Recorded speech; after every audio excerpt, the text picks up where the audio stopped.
Welcome poker log number 28. It's been actually a while since I filmed, definitely over a month. So let's catch up. Not really bad news. Last month was horrible. First losing month I've ever had, August. So yeah, I had a pretty horrendous downswing. I was down like 6K in the first couple of weeks. And just a bunch of cooler spots, aces, kings against aces a few times, and just sets over sets. So we made most of it back and just was down 2,000, but still a month down 2,000 with no profit is not the best. I don't have the hugest, biggest bankrolls, so I can't withstand too many of those months. So let's hit in. It's a new month. And we didn't start great. We were down like 400 on Friday. That was the first, but new day. It's Labor Day.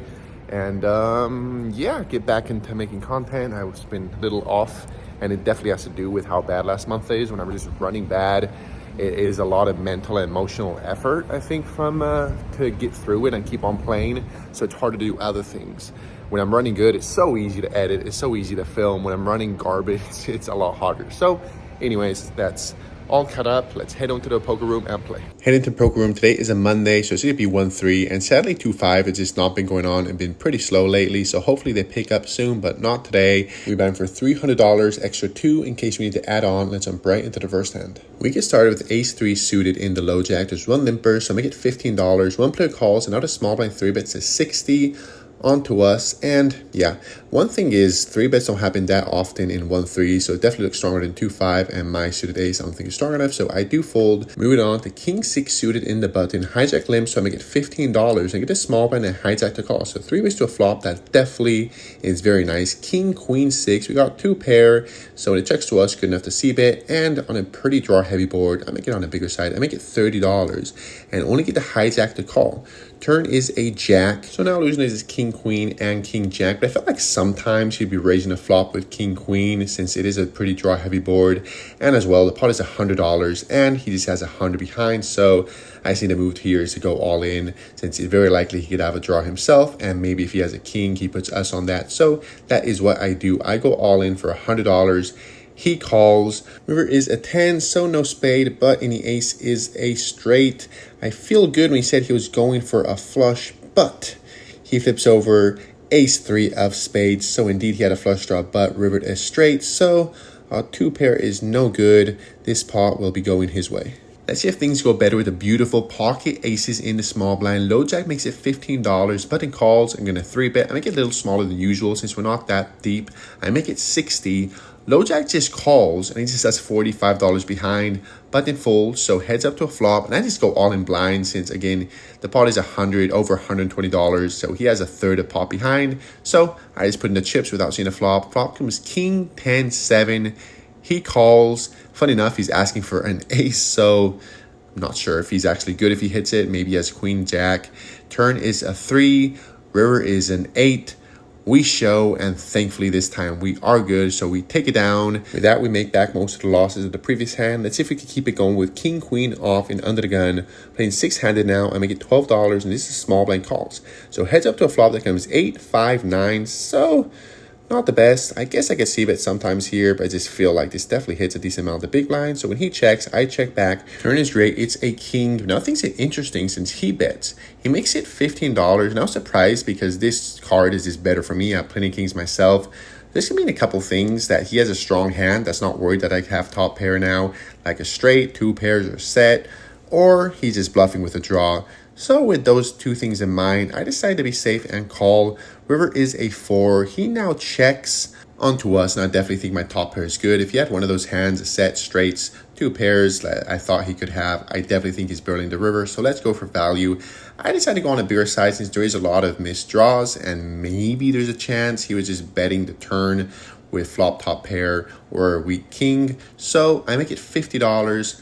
But it just seems like he was bluffing since he shows a jack of clubs and folds, so we take this one down. Moving on to pocket jacks in a small blind. There's 4 limpers, so I make it $35, and I get the big blind and button a call. So 3 ways to a flop that comes ace 10-5. Interesting thing though, pre-flop when under than 1 folded, he showed an ace of spades, so 1 less ace in the deck. That's definitely nice. Feeling better about my pocket jacks and definitely a better board for me. So I'm gonna put out a C bet since I do think my jacks could be good a decent amount of times. There's only 2 aces left in the deck. I'm gonna get $25 and they both call. So not loving it. Turn is a deuce. I check and big blind bets down. It makes it $65. Button folds and yeah, I mean, there is draws. There's a flush draw, and it's just the fact that one ace was exposed. It's just less likely he has one, but he bet next to act with one player left to talk that called the flop, so Button could definitely have an ace himself. So with all that in mind, I do think it's just more likely he has an ace. If it was heads up, I think I couldn't be folding yet, but the fact there's 3 ways and big blind had to worry about the button as well, I just think more likely it'll go towards an ace. So I do fold, and he is nice enough to show an ace, so our pocket jacks were no good. The big blind would take it down. All right, let's try that again. Pocket jacks in a cutoff under than 2 makes it $12, so I 3-bet. I make it 35, fold back to him, and he calls. So heads up to a flop. That definitely not what you're hoping for with pocket jacks. 3, king, queen, so 2 of the 3 possible overcards show up, but when he checks, this on the board definitely better for me. And I got a backdoor flush draw, backdoor straight draw, and he could just have some ace highs, some smaller pocket pairs. Let's just put out a small C-bet. I make it $25, and he calls. Turns interesting. It's a 3 of diamonds. So now we got the second nut flush draw. He checks, and I tanked a little bit here. I wasn't sure if I should be turning my jacks into a bluff, since very likely he could have a king or queen after calling the flop. But I thought there could be a chance too. He has a suited ace that is the nuts right now, or he has the ace of diamonds to go with it. All together, I decided just to go to showdown with the pocket jacks and not bluff. I check back. River is beautiful though. It's the ace of diamonds. So here we are now with the nuts, and things get even more interesting since he bets. He makes it $45. That was definitely very interesting since, again, I have the nuts, and I just feel like most of the time, if he has the diamonds, he'll just be checking here. Maybe it could be the chance he has a 10 of diamonds, and it just gave himself a good price. So this is a spot that just is almost never a bluff, so I don't want to be raising too big. I make it $100. He does not give us no more money, though, since he folds, and he says he had ace-jack. So yeah, not sure about that river bet. Maybe he thought his ace was good. Not complaining though. We take it down, and with this hand, we are back in the green. So let's move on. Very next hand, we got king queen suited in the hijack under the 1. Same player as before, raises at $12. Low jack calls, and let's 3-bet him again. I make it $45. And people seem to not be believing us anymore because the button under the 1 and low jack calls. So 4 ways in this 3-bet pot. That comes pretty nice. 7 jack king, top pair, queen kicker, but definitely got to watch out since it is a 4-way 3-bet pot, so our top pair may not be good. Things get interesting though, so he checks a low jack and he just rips it all in for $70. So on to us, and yeah, I got 2 players left to talk after me that definitely could have king jack, jack, sevens, even ace king, because this is 1-3, and players do not like to 4-bet ace king. I even see people flatting raises with that hand, so we could definitely be behind. So I don't think there's value in raising here because I think this is a spot that'll get called by better. And if I flat call, I don't think anybody would try to bluff because calling here looks pretty strong as well. So that is what I do. I call. Everybody else folds that I do not hate. Lets you to run out. Turn is a 7. River's not the best. It's an ace, but we were already behind because he flips over. Get ready for it. 6-7 suited. Don't cry, don't cry, don't cry, don't cry, don't cry. So he decided to rip it all in with bottom pair in this 4-way 3-bet pot, and he spikes the trips on the turn to crush our top pair, and he'll take down his pot. That brings us back in the negative. So definitely pretty annoying, but let's just focus and move on to the next hand that we got pocket 8 in the low jack, under the 1 limps, and make it $15 and get hijack and limp with a call. So 3 ways to a flop that is very beautiful. 8 deuce 10 flopping middle set. Let's try to get some money in the pot. I make it $20 and do get action from the hijack. He calls, heads up to a turn that is a 7. That does bring in jack 9 for the straight, but of course when I'm blocking top pair, let's get value from those. I bet $50. He thinks for a little while, and I was getting a little worried. If he raises here, I would definitely not be loving it since it just would make sense that it's jack 9, but he does not do that. He calls once again. River is an ace. That's definitely not the best. It is a pretty scary card. Now I felt Most likely, if I barrel here, I'll get most tens to fold, but definitely not loving how I played it, since I think I should still be betting here, make it on the smaller side. In the moment, for some reason, I was just scared of monsters under the bed. I was just feeling like it's very likely he could have a straight with Jack 9, and it felt like all the 10s were going to fold, apart from Ace 10, and if he has that, he'll be betting himself. So, played pretty nitty in this spot. I do check, he checks back, I show, and we are good against Queen 10. So he did flop top pair, and honestly, I probably don't think I would have got him to call me the river. Maybe if I bet really small, I think would have probably been the move. Just bet like 60 bucks and hopefully calls with his top pair, but that is not what we do.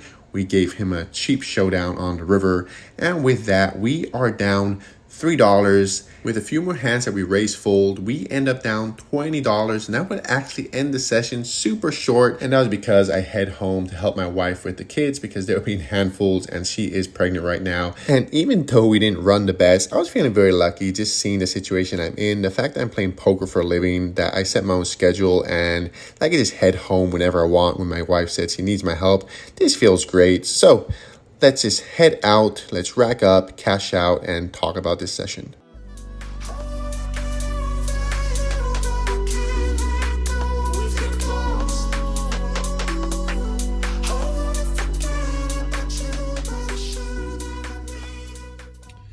All right, so that was a quick session for family reasons. I just got to head home, and yeah, played a little under 2 hours, but good side is I got a decent amount of hands. Usually 2 hours would not be enough for a vlog, but today I actually got kind of intense because it's a decent amount of work putting the notes because I try to do it really well done, making it easier when I do the voiceover. So when hands are back to back to back and they're big hands, it definitely kind of just feels like stuff is just building up and I'm losing track, but all good, caught up, got everything down really well. And yeah, numbers, we were in for 480, out for 460.